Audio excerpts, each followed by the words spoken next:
Hey, everybody. If you're listening to this, you are listening to the first free hour of this episode of The Shift with Doug McKenty. If you like what you're hearing, please consider subscribing to the show in order to access the full feature-length versions of the podcast, as well as have access to the members forum, where we discuss potential topics and interviews and dive deep into the overall concept of The Shift.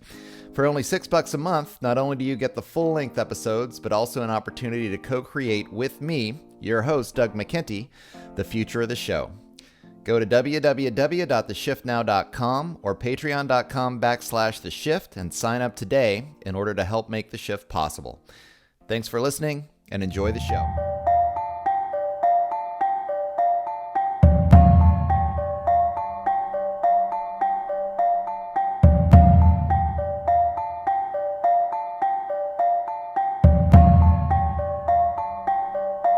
Good morning, noon, or night, whenever and wherever you are listening to The Shift. I'm your host. My name is Doug McKenty.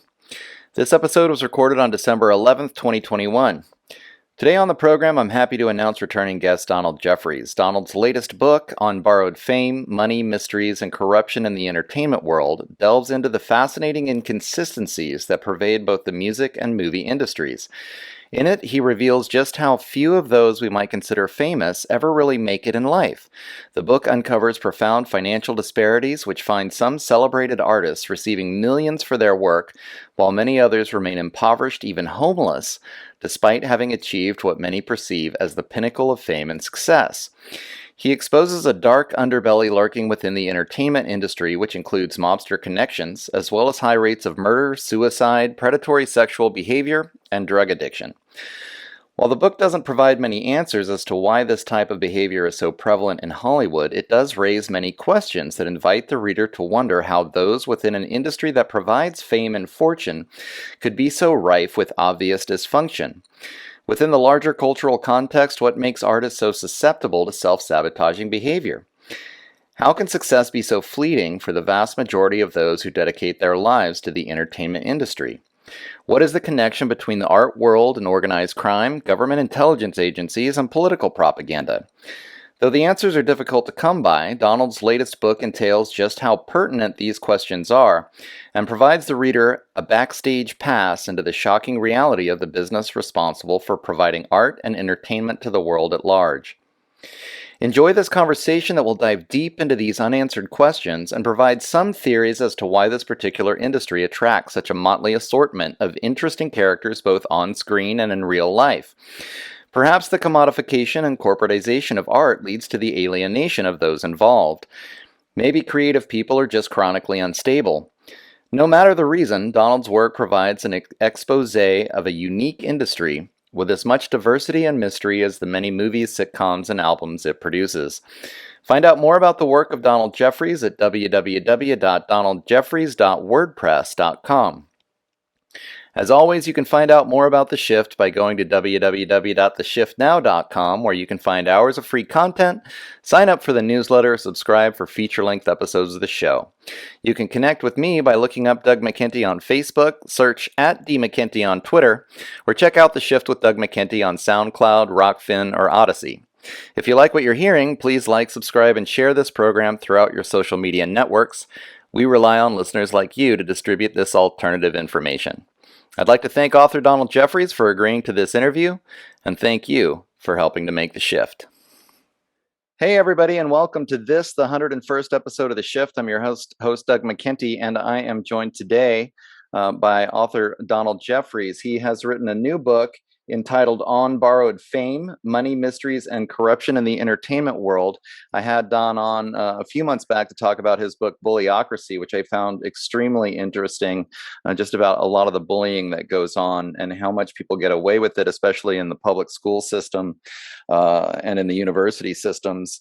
But today we're going to be talking about the entertainment industry and how crazy those guys seem to be. The book was jam-packed full of a lot of different information, and I think you'll find this conversation as interesting as I found the book. So let's just bring Don on here to explain. You want to just give a little bit of your history, Don, and then explain what interested you about the entertainment industry and why you wrote this book.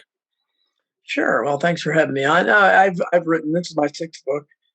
I wrote one novel, The Unreals. That was the first thing I had published. Ever since then, it's been nonfiction. My first nonfiction book was Hidden History: Crimes and Cover-ups in American Politics. That was it's still my bestseller. That's done really well. Then Survival of the Richest, as you mentioned, came after that. And then Crimes and Cover-ups in American Politics, 1776 to 1963. That one has a foreword by Ron Paul. That's done pretty well too. That's kind of hidden history too. And then Bullocracy, as you noted, and now on Borrowed Fame. So I write about more than politics. I'm kind of, most people think of me when they think of the JFK assassination in the political world. But as you can see, I write about all these things. In entertainment, I've always been interested in entertainment. I'm a Hollywood junkie. I know probably way too much about the golden age of Hollywood. And at one time, I wanted to break into the music business. I started writing. I wrote a bunch of songs. That's what I wrote for. And so I had vision dreams of being a rock star like so many people did as well. So I've always had one foot in that world as well. So I just got interested in what I started hearing about. So many of these entertainers weren't paid fairly. So I said, well, let's go with this and proceed from there. I think we have a book here. Well, why don't we just start with that? Because that was one of the most interesting facets of the book, where you discuss how, a lot of us think that, well, if we know a famous person, then they're probably super wealthy. They've done quite well. But you describe just over and over again with countless examples of how difficult it actually is for people in the entertainment industry to really have control over their finances. And a lot of times people just plain get screwed. Why don't we get into that, especially the disparities too, because some people just do incredibly well. They might write one song and then end up with millions and millions of dollars. They never have to work again. Other people work for decades and are barely scraping by the end of it all. Yeah, and that's what fascinates me as well, especially someone who wrote Survival of the Richest. I'm very interested in disparity of wealth, Mm, and I didn't realize that to the extent it took. Looking at it in this industry now, I didn't even include things like, because sometimes if it has a natural explanation, like for instance, a lot of the rock stars, if they do a lot of drugs, or sure. if they're they just throw their money. A lot of you see that in the sports world a lot, where people that grew up poor and they have nothing and they suddenly get millions of dollars and they fritter it all away. They hire all their friends and pay them way too much money to be in their entourage. That kind of thing, I don't even look into that. I'm just looking at things like, my favorite example is Betty Davis, who didn't have a drug problem that I know of. Didn't have any, and was a movie star for decades, and big star, big as they come. And she left an estate of less than $1 million. I found that amazing, and then when I juxtaposed that against Stephen Pesci, who was the ultimate racial caricature of people who think of him as even like an Uncle Tom of the entertainment business. But this guy left a $10 million, Hmm. and they were active in basically the same era. So, although Stephen Fetching obviously was nowhere near as active, so those are the kind of things. That's my greatest example. I don't know how you can explain that. I don't know how that's possible. Someone could be seemingly way above the other one in terms of success, they stood in the industry, and there doesn't seem to be like a drug-based reason, or like Mickey Rooney died and he left an estate of $18,000. Hmm. That's pretty amazing too. But Yeah. he was married 8 times, so okay, maybe they took all his money. I don't know. So, but Betty Davis did that excuse. So I just find that fascinating. I go into the music business as well. People like Ray Davies, Kinks, one of my favorite groups. He wrote all their songs. He has, like a much depending. At first, I found it's 2 million. I thought that doesn't even seem possible. And then later at 12 million, but still, it's dwarfed by like Don Henley of the Eagles, 350 million. These Right. are comparable figures, and that's what I look at. People, how did Lulu, who had one hit song, "To Serve with Love," in the 1960s, she has a $30 million wealth, which is way more, 3 times what Jackson Brown has, again, who wrote all his material. So that's the kind of thing that amazes me. How does this work? How does the industry bestow this money in such a wildly, unfair and certainly inconsistent way? Hmm. Yeah, another one that I noticed in the book was, I think Jim Morrison had an estate of 400,000, and now Yeah. Jimi Hendrix, just basically a similar in terms of the number of albums, and in terms of even drug issues and dying young, has an estate of $175 million at this point. That's Yeah. just crazy to try to comprehend Yeah. how that could happen. Yeah, and even I listed, I found a couple websites that listed what some of the performers were paid at Woodstock. These are all huge stars. Jimi Hendrix was, Jimi Hendrix, I think, became bigger after he died. To tell you the truth, Yeah. I really, but still, okay, say he's a big star. Was he really bigger than some of the other acts I listed there? But he was paid a lot more for that. Why? And Right. especially he was the black act. You would think maybe he'd be paid less. So none of it makes any sense to me. And I just put the figures out. They are what they are, and they Yeah. fascinate me. And I hope they'll interest people. I saw, actually, it seemed like Carlos Santana got a pittance for Woodstock, Yes, actually. Just yes, almost yes. nothing. Yeah, Probably not enough to pay, for the yeah, setup to get there. yeah. So I mean, I don't, and Santana was, arguably at the same level of some of those other performers. Then, yeah, that's what amazes me. I don't know how it works, and of course, when you have an industry like that, where it's not, for instance, you're not belonging to, you're not in a structured environment where pretty much what people are paid to do a particular job in a corporation. They're about, what they're paid. Something like that is it is a wild card. So that's why you have things like Bela Lugosi. One of the other glaring notes in the book is that Bela Lugosi was an iconic figure, and he portrayed Dracula in the 1931 film, which people still, when they think of Dracula, they think of him. He was paid $3,500 for that role. Same film. Jonathan Harker was a lesser character. He was played by David Manners. Same film. David Manners was paid $14,000, Yeah. fifth or sixth down the charts. Now that's blatantly unfair, and the only reason it happened is because they took advantage of Bela Lugosi. He was challenged with English. He was just learning it. And I think a lot of times they just see, they see people that are naive. Robert Taylor was another one, a huge, big film star in the early days of Hollywood. And I just found references to him being was well known. He was the lowest paid movie star out there. It was I guess he had good nature or something. They knew they could pay him that. And so there's some of that, I guess, where they figure maybe they take advantage of people. And the rock stars is just all over the place because a lot of times said I have many, many references there where, performers told me what royalties. They literally didn't get it. Yeah, in recent years, you had people like Waylon Jennings who claimed he'd never earned a royalty in his life. I don't know how that's possible, Yeah. but that's the reality of the business. Yeah, it's interesting. I mean, it made me think about, like, how is art constructed in our culture? Like, what does it mean to make art? And there's such a blurring in the entertainment industry because there are these huge corporations and these hierarchies, and there's a lot of money coming in and out, and it's very cutthroat.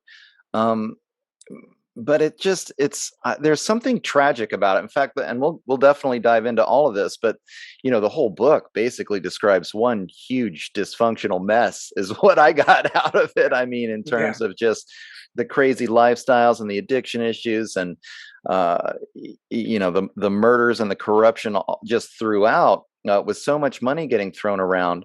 And it just seems, I guess, kind of unhealthy overall, unhealthy psychologically as an environment. And then what kind of a statement does it make about the fact that, there's supposed to be something, virtuous about being creative, something about the evolution of our culture in terms of what we're ingesting in terms of the predominant art forms, and yet we're seeing so much dysfunction throughout the industry.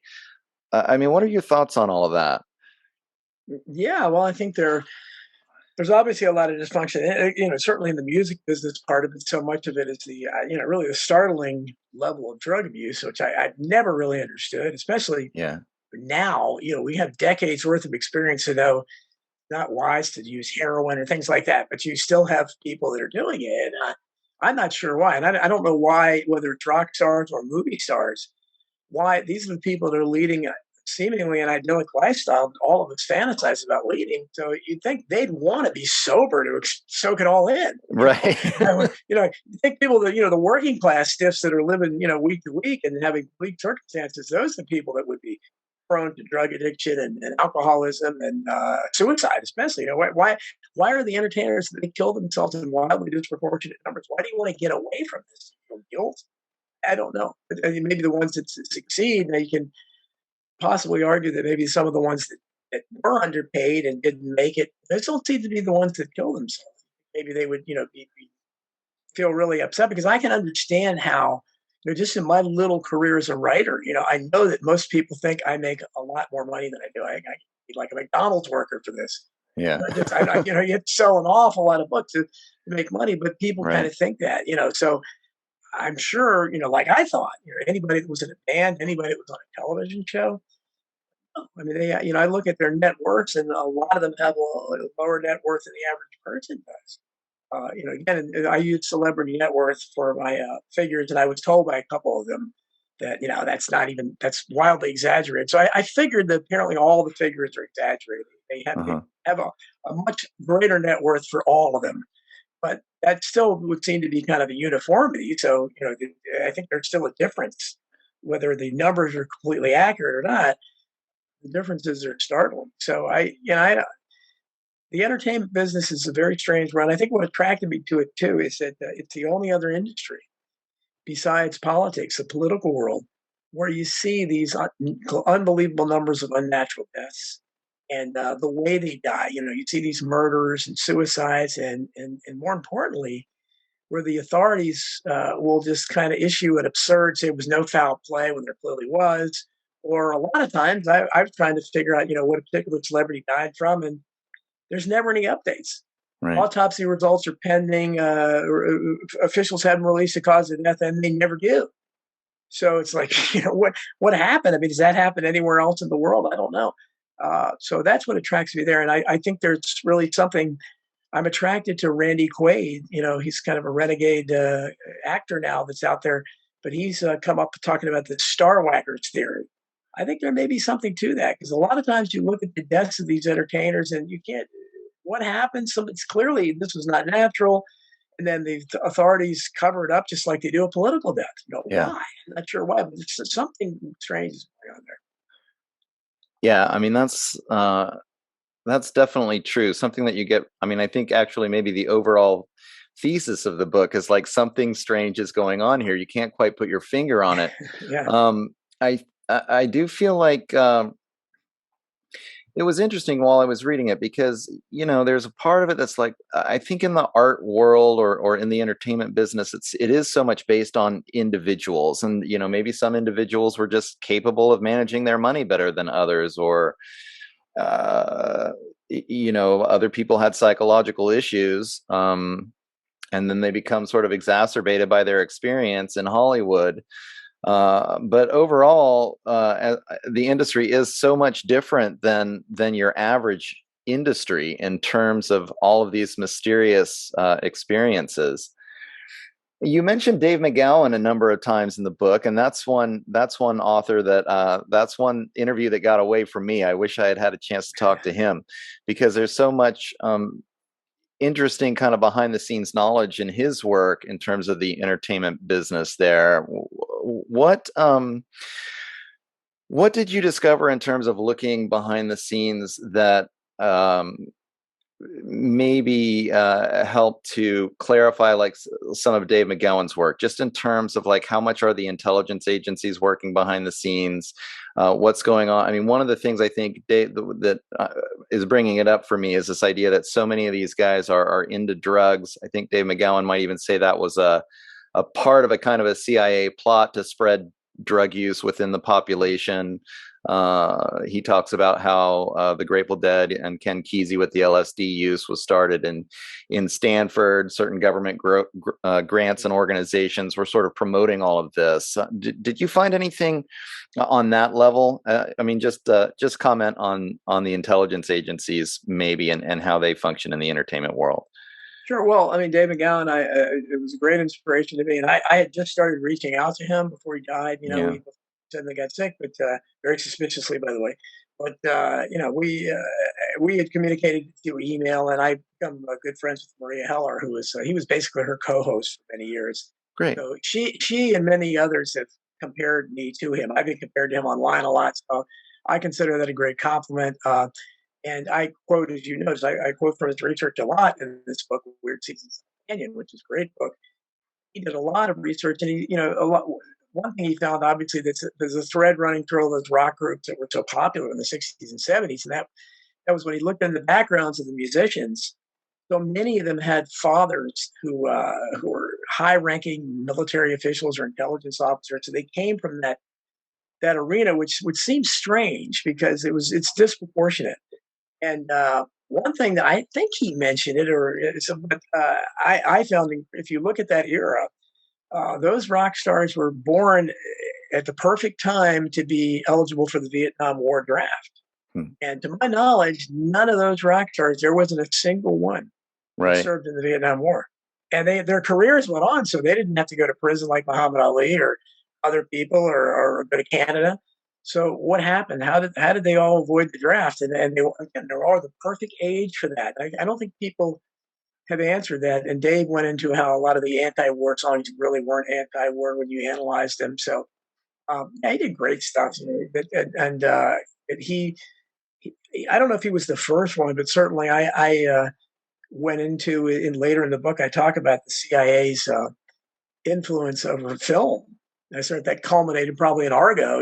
Ben Affleck's love letter to the CIA that Right. shockingly enough won the Best Actor. And of course, they had the Best Oscar award handed out by Michelle Obama live from the White House. It's like they knew what film was going to win. Amazing. Right.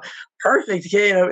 So I'm talking about theater and politics, the line being blurred there. But the CIA, for a long time, has vetted a lot of these film companies where they basically have to give their stamp of approval. For writing something about the intelligence agencies, CIA, they had somebody, the media relations people, that come over and they approve it or give their advice. And the military is the same thing.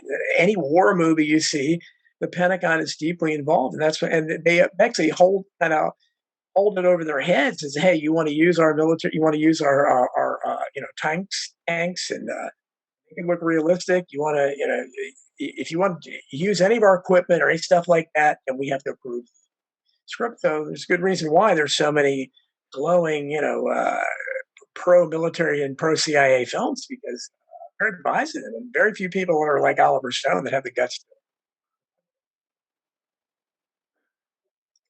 Yeah. Yeah, absolutely. I mean, there's a connection. I was going to mention that I think maybe it was like the second, maybe third interview that I produced for this podcast, The Shift, was with Tom Secker, where we really went pretty deeply into the connections between Hollywood and the CIA, and the amount of scripts that they.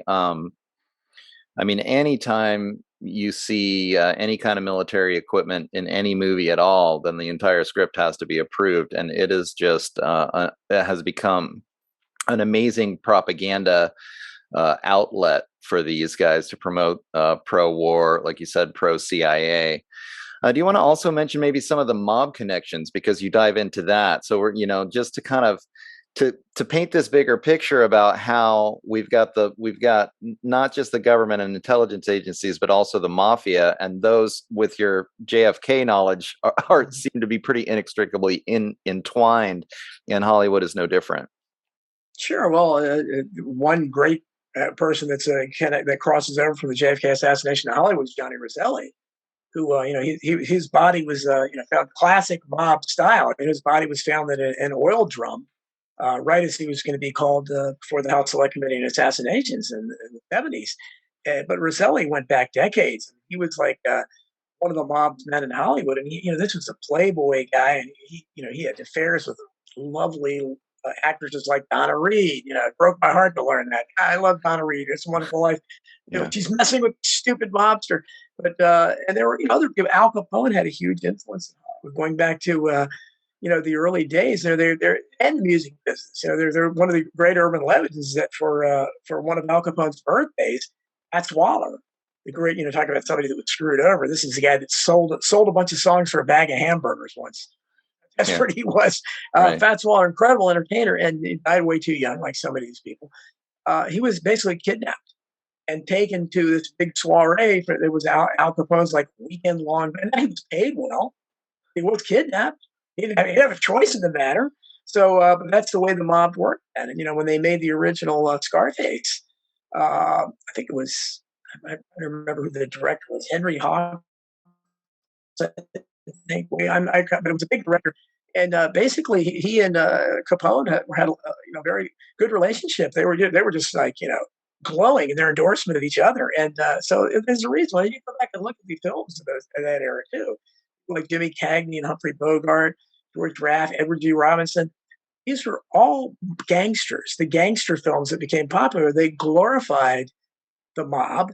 And we saw it culminate, films like The Godfather 2, and then later with Sopranos, Yeah. where the mob, Goodfellas, all these films that's still, it's a great market because people are fascinated by that behavior. But there's never been really a film that portrays the mob negatively. There's always a positive spin on it where they have this code of ethics, and they're shown as human beings, but nobody shows them for people that are going out and Anthony Soprano, or Tony Soprano was, he was a human being, he had a life, yeah, but he killed people for a living, and I think there's something disturbing about trying to humanize that, but that's the ways of the mob, and Hollywood have always been. I talk about some of the figures in the studios, people like Eddie Mannix, who was Leo G. Mayer's number two at MGM, very powerful figure.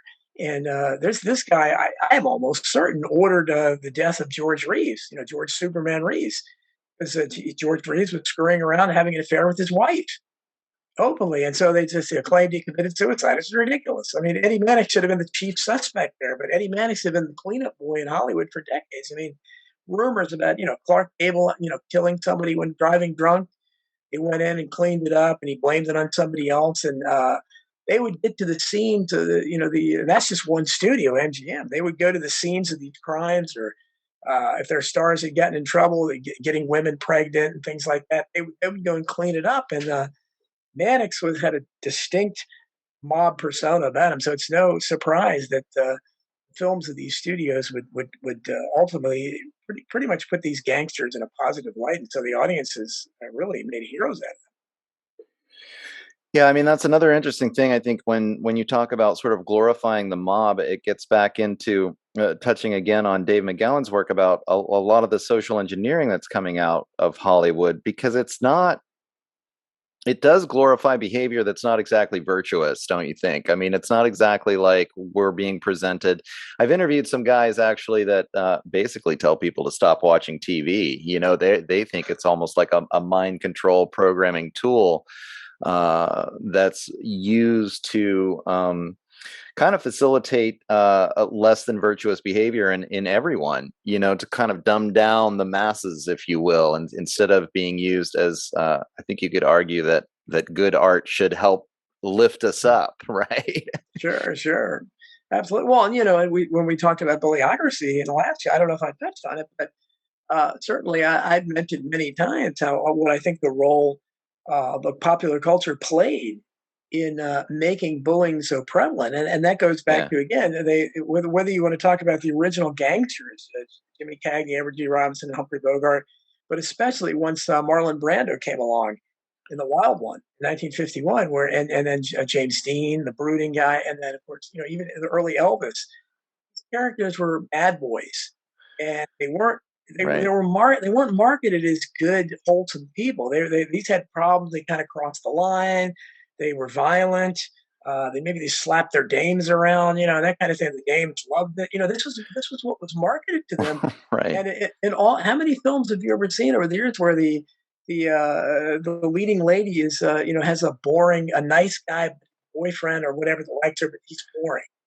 But there's a brooding bad boy in a leather jacket or the motorcycle or something that's there and catches her eye, keeps getting her attention, and she always ends up with the bad boy in Right. every film. So I maintain that message was delivered to a couple generations of women, and I think I think that's why you see now, even why. To me, I think it's a psychological reason why you see so many bad relationships and why women choose the wrong men, because they're going after that thing they've been told is the cool thing, the hot thing. And it ties into bullying, and I use it. I think that's why bullies prevail. One of many reasons is because a lot of the popular girls that the bullies are trying to impress, they side with the bullies instead of defending the weak and saying it's not cool to do that, but nobody ever does that. So I guess it's a complex issue, but I think that Hollywood definitely for a long time has had a huge impact on the way people think. They market things. And the guy that said, no, don't watch TV, that's a good idea. I mean, if you're educated enough and you realize it's there, you can certainly watch these things. You can see what the enemy's doing. But Right. most people aren't educated to it. They're absorbing the propaganda and they don't even know. Yeah, it's interesting. I mean, you go back to a book like Huxley's Brave New World, talking about basically eliminating the family unit. In fact, I mean that's a great book to even kind of talk about. I mean, that was written when in the 1930s, and that kind of lifestyle was, the main character in that book is sort of an indigenous person from outside of the city and whatnot, and then falls in love with one of the main characters, but everyone is just very promiscuous in this futuristic society, and there's not a lot of virtuous behavior, if you will. Certainly no kind of family unit structure, and there are those that posit that the upper classes are essentially trying to break down the family unit, because a strong family and a strong family unit could pose a threat to the upper classes at the top of the hierarchy. And I think it's just such a poignant point that you make, that over generations now in Hollywood, the kind of relationships that we're seeing over and over again are actually really unhealthy. And then, as you described that, a lot of the off-screen behavior by these very same actors is very similar. So, yeah, why don't you just tell a couple of the stories? Something that really came up for me as I was reading the book. I mean, these studios will hire people to just follow around the actors and make sure they don't get too drunk so they can actually Yes. work. I mean, stories Yeah. like that are like, how can somebody, be Yeah. rich and famous who's such a raging alcoholic, and the studios are willing to put up with it and even spend, tons of extra money to like contain their horrific behavior.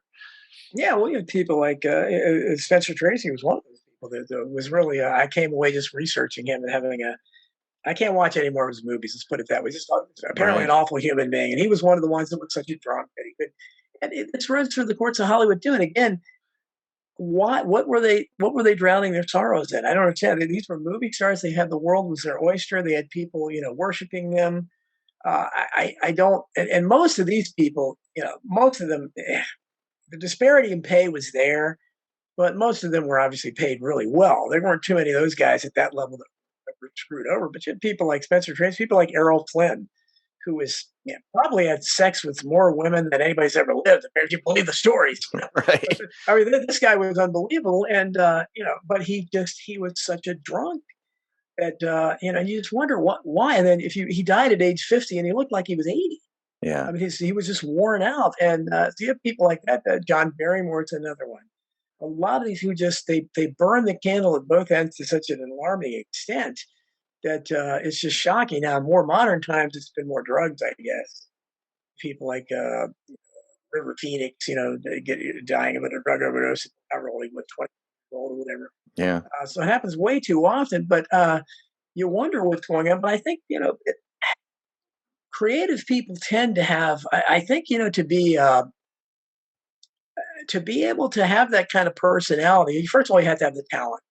But I've met people when I was writing songs. I met people that had the talent, but they didn't necessarily have the personality. You've got to really, because you've got to come out of your shell completely. You have to break down all inhibitions.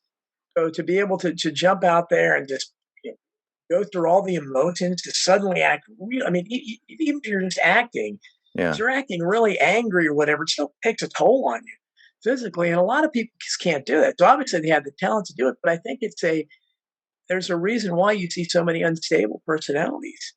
They go there because they do have screw loose or whatever in some ways. I mean, they're not quite all there, and that kind of adds to their ability in some ways. Like if you look at some of the greatest actors, people like Jack Nicholson in modern days, this guy Edward Norton. If you've seen Edward Norton off screen, he just acts like a certifiable psycho. I Yeah. mean, he treats people horribly, but he's mesmerizing on screen.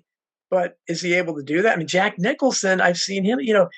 He was incredible on screen, but he was able to play a terrifying figure. And apparently, there was a lot of that in his real life. And so I think that's there's something to that. These figures, especially that can play really weird, crazy characters. uh, I think they have to have that in themselves somewhere. I think you have to. Some of the characters, like Jimmy Stewart. James Stewart was a great actor, but he was just a real nice guy, and that's why he really couldn't be convincing as anything but a nice guy on screen, because that's the way he was in real life. Hmm. Cary Grant, one of my favorites, was always Cary Grant. Just an incredible, magnetic figure, charming, great looking. He made every line sound great. I would have loved to have been a scriptwriter for Cary Grant, because every line would have sounded perfect coming out of his mouth. Uh, but he had a very complex life too. But a very abandoned by his mother. Was messed up. He didn't know about his sexuality or anything, but uh, he was able to hold it together a little better. But he also later he did a lot of LSD. He's an older guy. Right. So and he was trying to run away from something too. So there are very few of them out there. That Jimmy Stewart's the one I can think of that really had no controversy at all. But there are very few like that. There were big stars that had no controversy. They weren't messed up sexually, or they didn't know what they were, or closeted gays or whatever. They weren't committing crimes off screen, drug abuse, alcoholism. Very few of them like that. And I just think it's the industry. You still see so many people, for instance, in Hollywood, smoke cigarettes. Yeah. And that's kind of become really verboten. And I mean, if you look at the population at large, cigarette smoking is pretty much confined to really the lower classes. Very poor people tend to do it, except Hollywood, except the entertainment, the music, the entertainment industry. They overwhelmingly smoke, and Hmm. I'm not sure why, because they have to know it's not healthy for you, and the same people will preach, a lot of they'll be vegans, and they'll be preaching to you about stuff with smoking cigarettes. So it's a strange industry, and I just the few I've interacted with, you have to. They live by their. First of all, they had their own time schedules. Time means nothing to them, so you just whatever time it is, just throw it out the window. They have their own. It's their own world. They're in their own world because they don't live in the same world as we do. That's why I try to cut them slack, because we really can't judge them the way they would could anyone else, because they're not they're not treated. If they're big enough star, the public doesn't treat them like they're mobbed wherever they go. That has to have an impact on you. You can't. I don't know how you can have a normal ego. Yeah. People are constantly running up to you and asking for your. And John Barber, my friend, who's become one of my best friends, very gratifying. 88 years old, has the energy of a teenager. Fantastic guy. And of course, he wrote the foreword to this book. I was really gratified. There was really nobody else I could have asked to write the foreword, but he told me that when he was hosting Real People, number one show on television at the time, he said it was so disillusioning to him when so many mothers would come up to him and offer sex, get their kids on the show. Oh, And, wow. he said, so I think that shows again that there people are willing to do almost anything to break into that world or to give. And you see it with the term. I mean, how can you don't really have rock stars now the way you used to have, because the music business, as Mick Jagger had said, there's about a 15-year period from the late 60s to the early 80s, where there was huge money, but other than that, they've always struggled. But during that era, especially when I was going to concerts in the 70s and 80s, where there are packed audiences everywhere, these big band members, things like the Eagles and things like that, who all have unimaginable wealth, they would each have a scout, one of their buddies, and they would look in the audience and they would look for girls for them. And they knew what they wanted, who they wanted. And of course, it didn't matter if they were underage, often they were. And they would just go tap them on the shoulder and say, "Hey, you want to come backstage?" And these girls, I mean, just imagine being in an occupation where sober girls, sober females will just go backstage knowing they're just going to have sex with you because of who you are. They don't have to know you at all, and they're perfect strangers to you. Right. That has to that you can't. I don't see you can't be like the average person when that kind of stuff is going on. And so I think and the athletes go through the same thing. That's why athletes have the same. Although athletes don't have the disparity in pay, athletes are incredibly overpaid on a consistent basis, but they have the same groupie thing where they have women that will just have sex with them because of who they are. And I think that's why you have so many cases of rape allegations and everything, because they're not used to anybody saying no to them. Right. So, I just don't think you can judge any of them. They're different. That's Scott Fitzgerald said, the rich are different from you and me. Well, rich, famous celebrities are really different different than you and me. So, Right. Well, and let's talk a little bit about that, a little bit more about the allure of fame and what it is. I mean, it's such a fascinating, like I don't know. It's fascinating that people want it and then desire it. And then I think there's almost a burden though on these yeah, same people once they've achieved it. And like you were talking about, a lot of mental instabilities will come out probably as a result of kind of carrying this burden. They can't go anywhere without being recognized.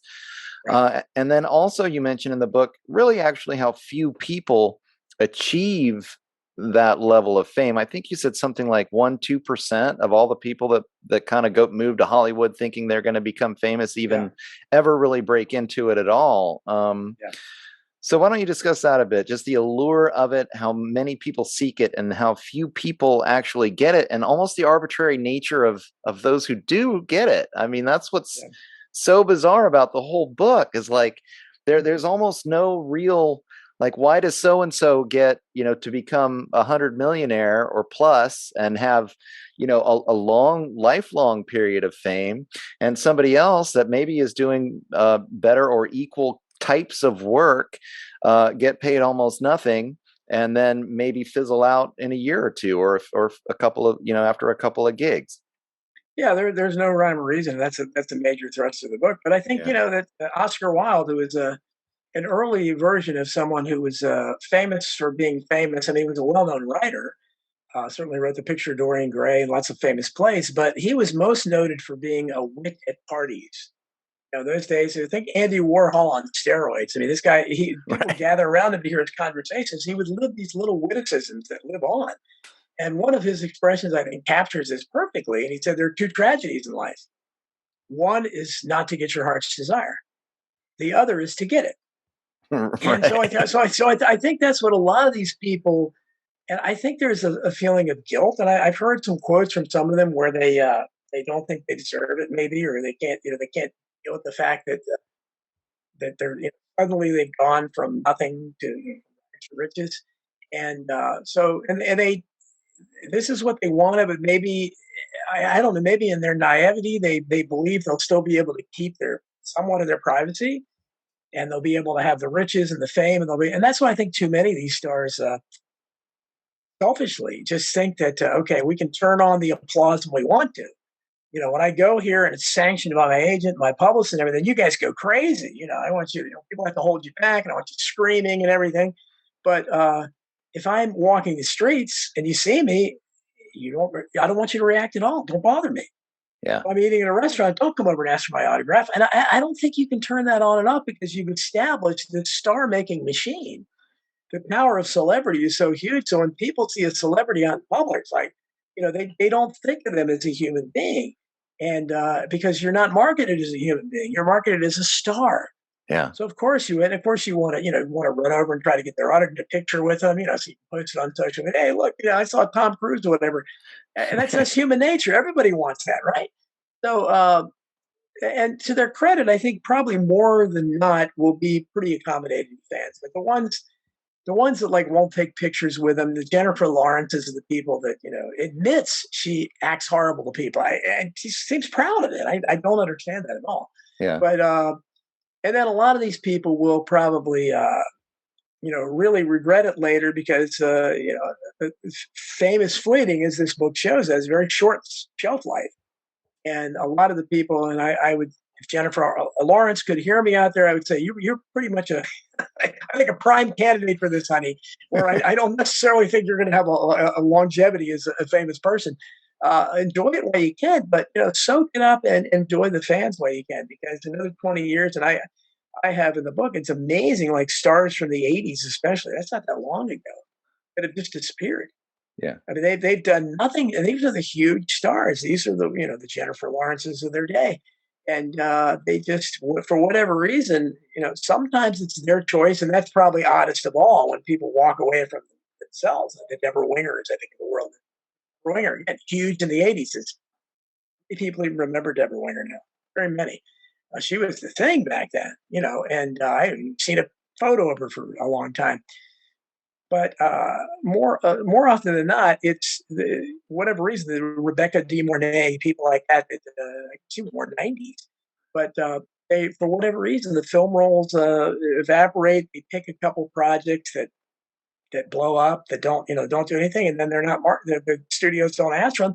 They get the next hot young group that comes up that's younger, Yeah. and that's what they do. So very short life expectancy of fame. That's why, so it gets to the point where, if you're on a television show back then, and I give examples of that over and over again. It's so many people.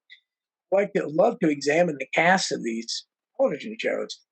Even I'm talking about ones that are, like into the, I guess like the 80s or maybe into the 90s. A show like Step by Step, which I never watched at all, but Suzanne Summers and Patrick Duffy. I never watched one episode of that, but so I didn't even know who the cast was. But I looked at all the kids, and none of them have done anything since the show. I mean, that's what amazes me. It's that it wasn't just Leave It to Beaver and shows like that, where the older shows where they didn't do anything after that. Now, presumably, these people are made more money, obviously, and they had a better royalty residual. I think because all the people you talk to from the old TV shows, I talked to several of them.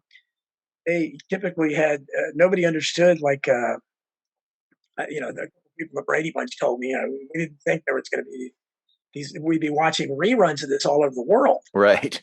40 years later. And so it was unimaginable. People, the cast of Star Trek ended up taking, kind of a very modest lump sum payment in lieu of future residuals. And obviously, they regretted doing that. And so people never thought, I think, and of course, even going back farther, the main, inspiration for this book was George Spanky McFarlane with the Little Rascals of Our Mhm. Gang. So people like Our Gang and the Three Stooges, they could never have envisioned. First of all, that television hadn't been invented yet.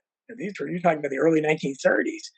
So they had no idea that this invention was going to come into every home by the 1950s, and their shorts were going to be sold to that. And people, baby boomers eventually, like me, would be watching them and loving them. And somebody winning a lot of money on those shorts. Right. They made nothing. And so I would have been more bitter than they were. Spanky McFarlane was very bitter, and that's why I was inspired to write this book when I read about him. But the Three Stooges were so philosophical, and there are others as well that did not do. They got nothing from this explosion in television. I just had something just didn't smell right with me there. I thought that was terribly unfair, and I thought, no, how would I feel? Sitting there as a middle-aged person, not, who knows if I get to work in a regular job or try to struggle to make ends meet, and my name and likeness is being used all over the place. Millions of people are watching it and loving it, and I get nothing out. There's something terribly unfair about that. So, and that's a big part of the book is that the unfairness of it to the actual performers, the creative people. Yeah. I mean that portion of the book, it was certainly stark because there were so many actors and actresses from, like you're saying, from the old days that had no idea there was ever going to be any kind of rerun action. And so once that kicked in with cable television, suddenly they're like super famous again, and none of them are seeing a dime off of it. And it's just phenomenal to realize. And I mean, the production studios, the corporations that own the studios must have just been raking in millions and millions and millions of dollars and not even thinking that they need to pay the talent anything at all. You tell stories that are just fascinating about people that, a lot of those actors from the 50s and 60s that were in hit TV shows, but they're getting no residuals later on in life. And they're working regular jobs. I mean, they've just moved on and they're working regular jobs. If not, you recount several examples of essential people that had their more than 15 minutes, 5 or 10 years of fame, winding up homeless and on the streets, just unable to even, earn the most basic living. Such tragedies that just happen over and over again. You want to give some of those examples? No, it is. I mean, you had certainly Sylvester Stone of Sly and the Family Stone. Right. A huge band, had Yeah. tons and tons of million-selling records. He was homeless for a while. And it's easier to understand actually in the music business because a lot of these guys simply don't get paid at all. They just don't. And what happens in the music business is these guys are usually maybe early 20s, typically when they're the band hits, and then if they suddenly make it big, first of all, they're so excited. I mean, when I signed my first contract for my book, I was so excited I didn't read it at all. Right. And so Hidden History has a terrible royalty rate, and that's sold by far most of my books. I've lost a lot of money with that, but Yeah. I was just so excited to be published. So if I'm in a band and somebody, Columbia Records or whatever signs me to a contract, Capitol Records, you think an average 20-some-year-old's going to read a contract for that? Right. They're going to be so excited. I'm going to be a rock star. Yeah, baby, we're going to make you a star. And then typically what they do, they'll provide them with drugs if they're into that, or alcohol, room service at the best hotels. They've already got groupies. So when you're in your early 20s, what are you thinking of? Besides music, you're thinking of girls all the time. So you have all the girls you could ever want. Typically the record company will buy you a car, a nice car. Well, you're living the life of rally. You're loving it. You have expense money. But then, as so many people in the band told me, is they came when they came to ask for royalties. What royalty? They never, even though they knew they'd sold millions of records. So, and after the 15 minutes of fame wears off, after you have your 2 or 3 hits, and nobody typically, unless you're the front man, Sly Stone, people knew who he was because Sylvester. But if you're like the bass player, I talk to people from the groups like the Buckinghams, the Trog, the Wild Thing, Yeah. some other it's people like that. Ventures, Walk, Don't Run, Hawaii Five-O theme song. But nobody knows who their drummer's name was. Nobody knows who the bass player's name Right. was. These are so they typically they could literally be working in your office. You wouldn't know because you don't know who they are. I mean, they're not like John, Paul, George, and Ringo. There Right. weren't too many Beatles where everybody knew the names of all these band members. So that was easy to see why it happened. And I give examples, like Freddie and the Dreamers was one of the British invasions. If you're people that are old enough to remember, they did this kind of crazy dance to the Freddie, and I'm telling you, they had some hits, and they were unique looking. But after their fame, their 15 minutes of fame wore up. One of their bass player, or guitarist, or something, he became a taxi cab driver. Hmm. And that's did he even bother telling? I don't know. Did he tell his passengers? Probably not. They might not have answered if he asked them. And there are so many people like that. And Graham Parker, he's become a friend. He's not that well. Nobody sold many millions of records. He was a part of the soundtrack of my life, and he's just in the late 70s to up through the 90s, and he's still playing at 70 years old. But he told me, the Graham Parker and the Rumor, his dad was in the Rumor. They had to go. He said after our day in the sun was up, they had to go get the blokes had to go and get regular jobs, and that's the way it is. There were because in an industry like that, when you're not, when your 15 minutes of fame is up, you're not getting paid anything. So you had to have made so much money. Yeah, if you accumulated a couple $100 million, fortune, which very top did, but nobody else. Even if you got paid and you made a couple $1 million, let's say maybe theoretically, still, if you go, how many years of that income?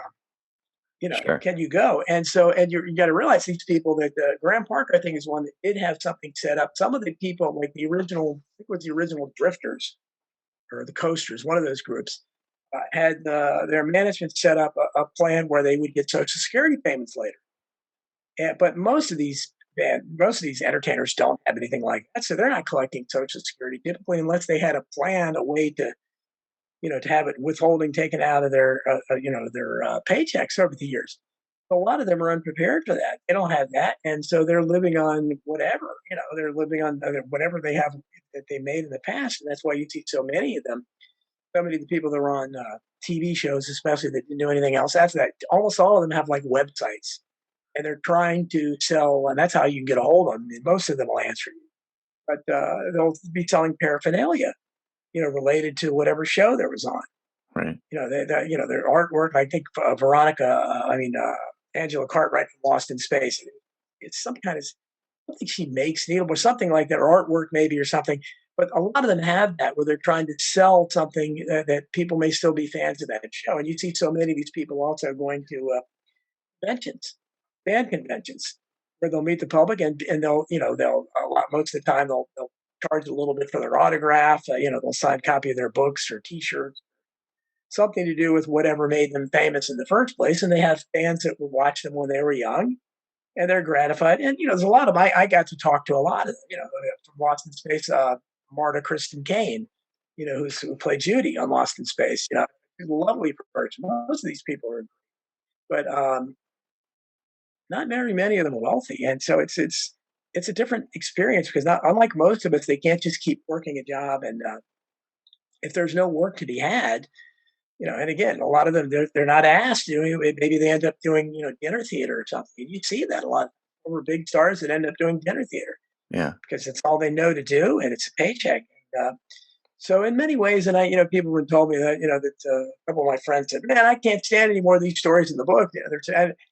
It is what it is. I mean, there's a lot. Unfortunately, there's a lot more sad stories than happy stories that come out of the entertainment.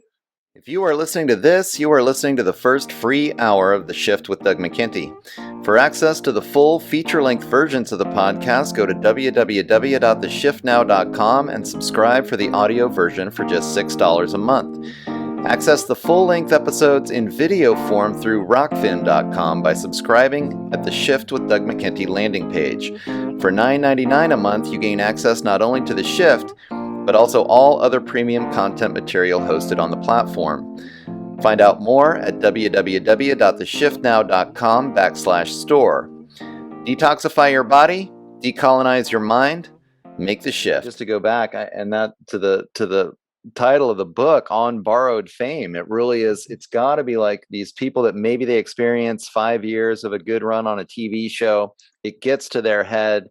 People are recognizing them in the streets. They're making a lot of money for a short time there, and then to go back to normal and live. I mean, you discuss multiple instances of not being able to even figure out, these actresses and actors that had 5 or 10 years of pretty big fame, pretty big run. And you can't even really find their gravestones or where they were buried, or, nobody has any idea what happened to them in their 60s and 70s and 80s, or, what even happened to them after their 30s. But to go and have, say, that 5 or 10 years where you are in the limelight, it gets to your head.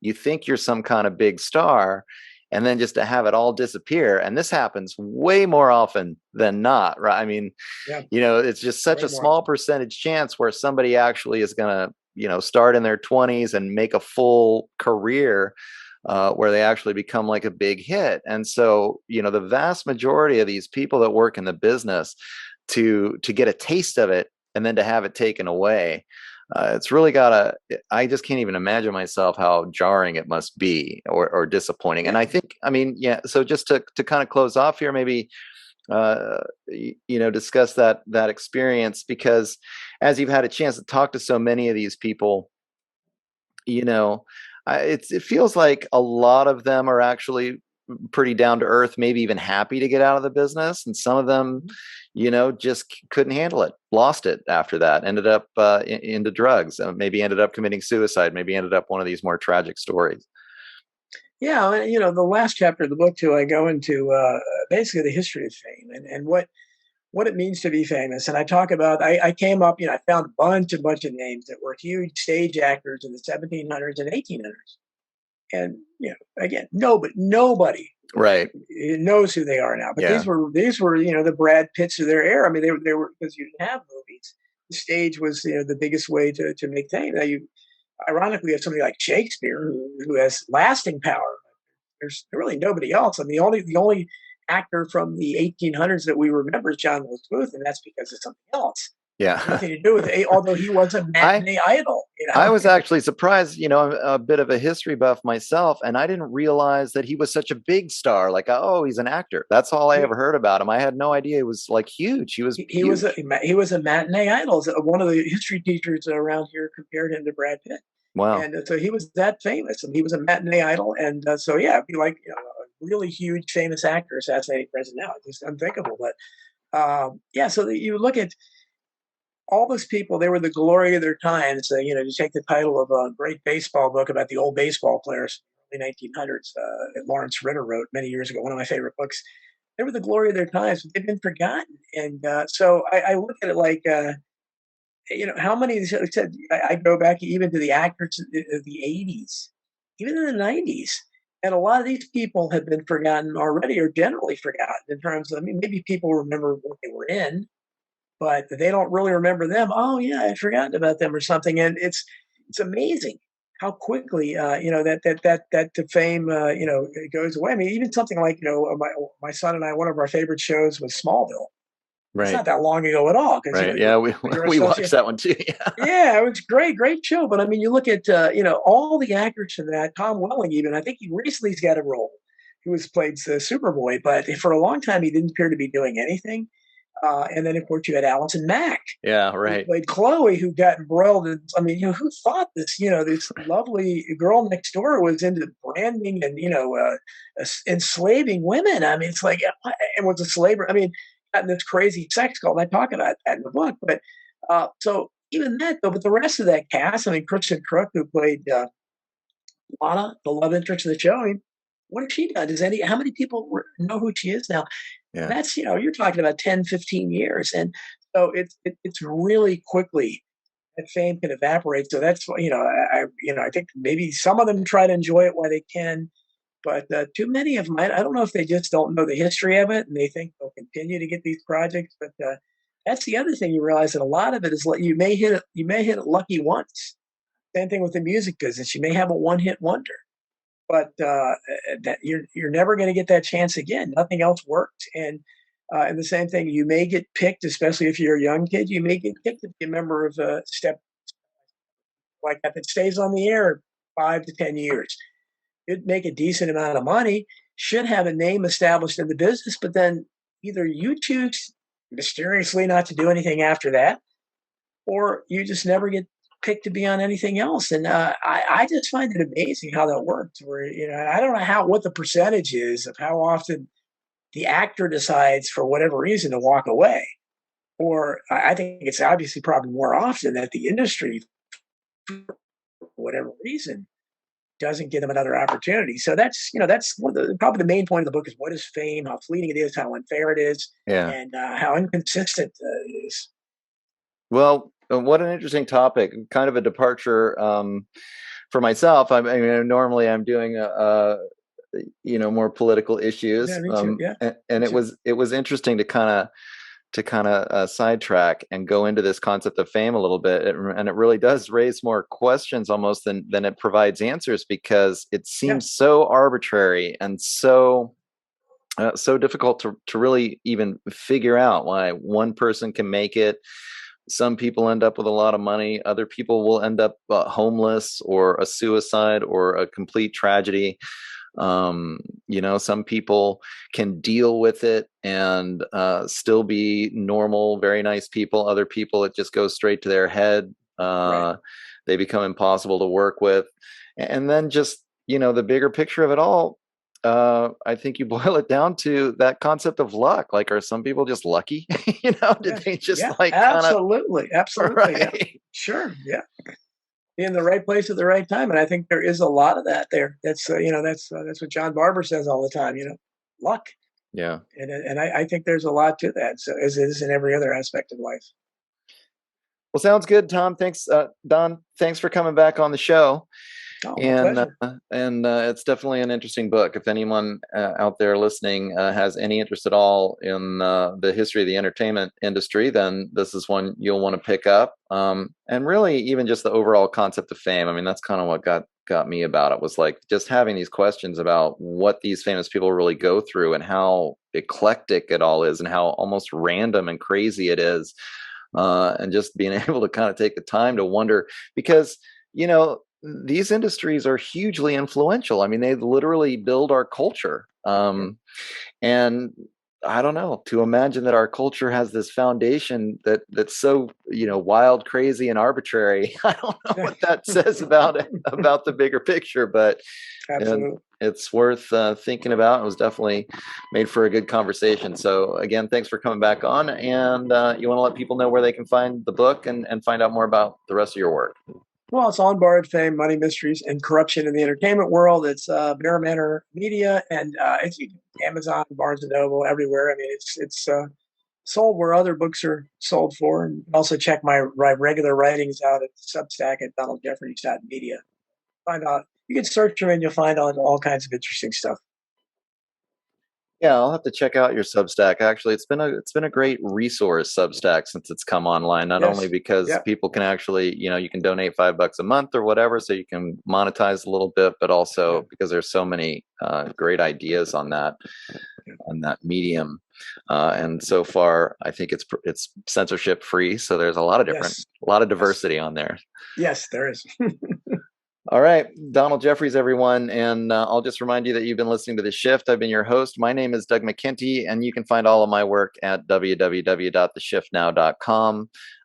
You can contact me on Facebook, just my personal page. I do have a Shift page. Doesn't get a lot of action. My personal page is at Doug McKenty, place to go. I'm on Twitter at DMcKenty, and my videos are up I am on YouTube, but that one's been challenging, so better to find my stuff on Rockfin or Odyssey these days. So thanks everybody for listening, and thank you, Donald Jefferies, for coming back on. I'll be looking forward to your next work. Do you have something in the mix, by the way? Oh yeah, I'm deep into Hidden History 3, so we'll be going back Great. into more corruption and. All right, sounds good. We'll keep in touch. Thank you. Take care, man. All right, you too. All right, ladies and gentlemen, there you have it. That was my conversation with Donald Jefferies. I want to thank everybody for listening. It was an interesting interview for me in that we got off the beaten path. I usually, as you know, talk about politics or philosophy or religion. And this book, I mean, that's usually what Donald talks about as well. If you'll recall, my last interview with him was about the concept of bullying and his book, Bullyocracy, which I thought was really important, especially in terms of what people go through in public education, but also even in the corporate world and in their jobs, and just the prevalence of aggressive and passive aggressive behavior in our culture at large, and how much we just sort of take it for granted. So that was a really interesting conversation. I wanted to have him back on. He's also done a lot of research into the Kennedy assassination, and he's written a couple of other books as well. But this one got away from the whole conspiracy history political vein and just asked a question about what the heck is going on in Hollywood. I thought it was especially interesting just to find out how large the wage gap is, how some artists, hit it big, have great royalties, maybe have one hit, they're a one-hit wonder, but they make millions of dollars, while others never see a dime in royalties. But then just kind of, I mean, the book just goes on and on about all the different issues that happen in the business, in the industry, how people are treated, how many people that we think are pretty famous, that we might recognize from some of our favorite shows, just end up impoverished, alone, sometimes on the streets. I thought it was fascinating actually to know that the Screen Actors Guild built a convalescent home for actors when they get older, because a lot of them, so many of them, can't afford to take care of themselves in retirement. So it's just so interesting to get into it. And also the surprising numbers of suicides, the numbers of murders. Of course, he dove into the issue of Marilyn Monroe, Elvis Presley, some of the questions behind what was going on there. And as part of our interview, that was interesting, I think, is that I have to believe that the powers that be don't want to see people becoming too powerful, too famous. I mean, an actor can be an actor as long as they play the part, do what they're told, don't have perspectives that go too far outside of the mainstream narrative, or else they'll get blacklisted. They'll become among the many that just end up living in ignominy, going from being super famous all the way back to, just working a regular job like the rest of us. And so it gets very complex. And then we touched on this too in the conversation, and I think this is really fascinating, and wanted to get into it deeper. I wonder if I could find another interview about this, but I think the corporatization, just as with everything else, the corporatization of art, though, and creativeness, in the last 50 or 60 years, maybe in the last 100 years, since Hollywood's really kind of exploded, the whole scene is so much different than it used to be 150 years ago, 200 years ago, when you had a lot of different people, a lot of different writers, different poets. Some of them would get relatively big, relatively famous. But there wasn't the same kind of corporate system that just churned out art. I think after Andy Warhol, actually, the whole cultural aesthetic really shifted, and not in a good way, where it was just completely commodified, and there's not really a lot of deep thinking going on. It's not profitable enough. And certainly, again, ideas that run counter to the mainstream narrative, to that political narrative that people want to, that the powerful want to have represented.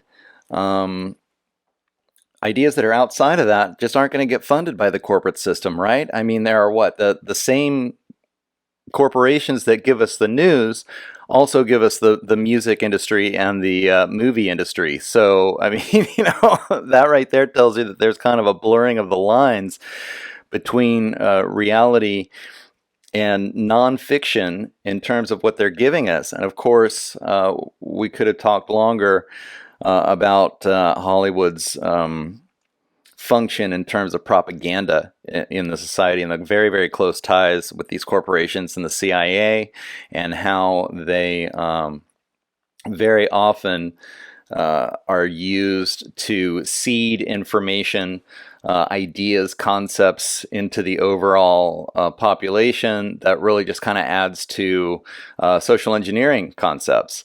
I think back to my interviews with Ted Hanick or Jason Christoff, who really have looked a lot into this, and they've come to the conclusion that a lot of what we ingest on TV is just it's a hypnotic form of programming, literally television programming, right?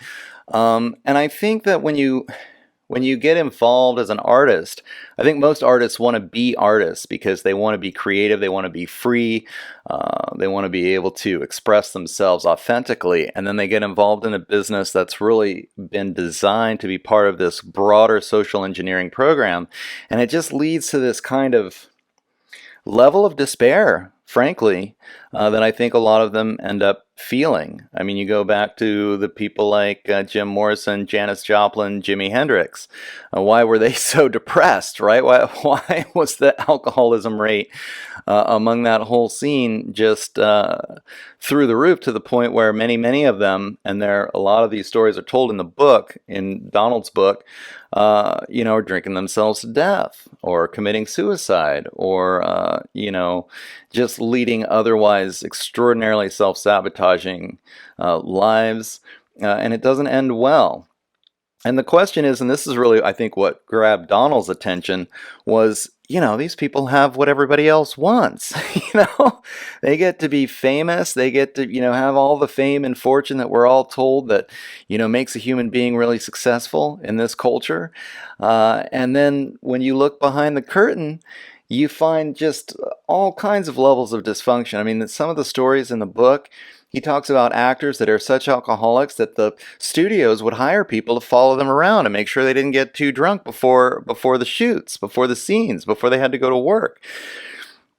And story after story after story about people who, drinking themselves to death, or getting ripped off, or, dying under suspicious circumstances, just over and over again. So I think it's important to kind of look at the broader picture. I mean, as you all know, if you've been listening to this show, I talk a lot about, the concept of the show is making this shift from this colonized, patriarchal, corporate government culture that's socially engineered into a more organic, a more organic kind of way of thinking about things, participating in more of the natural cycles of life. And the artists, I think, should play a very important role in this. Like, the artists should be the myth makers of their time. They should be, in indigenous cultures, we have the shaman. And in fact, this reminds me of postmodern literary theory, which nobody even talks about anymore, but it was kind of getting to this place where some of the artists, part of the beatnik movement, Jack Kerouac, Allen Ginsberg, and those guys, they were making themselves the main character in their stories. It was starting to be a kind of a personality, a lifestyle that was liberated, that was free from the corporate government complex. And that has been completely erased. Now, when people hear postmodernism, they only think about the political philosophy, which has become all the rage at this point. But they're not thinking in terms of the aesthetics and this concept of what artists can do in terms of building the mythology, or I guess what I would call it is documenting that collective unconscious that psychologists talk about, or creating the mythologies in that sort of Joseph Campbell kind of way, the kind of Star Wars kind of way that we got, 40 years ago, but really isn't happening in the modern day. And so much more and more, we're seeing that the corporate entertainment industry is just turning out corporate art a la Andy Warhol style, without any real substance, and certainly without any real consciousness about what they're doing in terms of painting the picture of that collective unconscious. It's just become part of this social engineering, great reset, technocratic type social engineering that a lot of the intellectuals are promoting these days, of course, because they become the top of the patriarchal pyramid in a technocracy. So it's being more and more promoted. So I think a lot of these concepts can be delved into in terms of just why Hollywood and the music industry is really ultimately so dysfunctional when you just take a look at it. Even these people that achieve the kind of levels of fame and fortune that most of us would assume kind of set you up for life. Donald just has story after story in the book on borrowed fame that show that many, many of them, I mean, really literally just a handful, actually make enough money to kind of like leave a legacy behind for their children even. And a lot more than you realize end up in that convalescent home or even on the streets because they're just completely busted, broke. They did a show, for 5 or 10 years. We may all know their faces. We may all know the show. And they just never worked again. And it's like the whole industry just churns these people out, gives them their 15 minutes of fame, and then spits them out and brings in the next guy. So interesting conversation, interesting concepts to wonder why it is the way it is in Hollywood. And so I want to thank Donald for coming on the show. And thank him for writing on borrowed fame, because it was just interesting to get so much information. I mean, it was just story after story after story about artists that find themselves in these very bizarre situations, these lifestyle situations that just kind of show the dysfunction behind what we all kind of perceive as this glorious entertainment industry that we see in front of the curtain. But you pry just a little bit behind that, and lo and behold, it's pretty nasty. I mean, the whole Me Too thing and Harvey Weinstein was just, again, like the curtain was pulled back for a second. We saw what was going on, but it gets much more intriguing, much more mysterious, and much more disturbing than that. So I urge all of you to check out the book. You can find out more about the work of Donald Jefferies at www.donaldjefferies.wordpress.com. He's also got his blog, lots of articles there. And I'd also recommend at least checking out Bullyocracy, if not some of his other work, because he has a great interpretation, overall historical interpretation that comes out when you check out all of his different stuff. So again, donaldjefferies.wordpress.com. Go check it out. And as always, if you like what you're hearing, you can find out more about The Shift with Doug McKenty by going to www.theshiftnow.com. If you really want to stay in touch, sign up for the newsletter, and I'll send you periodic reports of all the new stuff that I put out. And you can keep in touch that way. Of course, there's always social media. I'm on Facebook. Just look me up, Doug McKenty. I'm on Twitter at DMcKenty. And all my stuff is posted at SoundCloud, Odyssey, Rockfin, and less YouTube these days because the censorship is getting worse, and I've been tagged a couple of times. So easier just to go to censorship-free platforms. All right. Thanks again, everyone, for listening. And next week, I have special guest Captain Wardrobe coming on.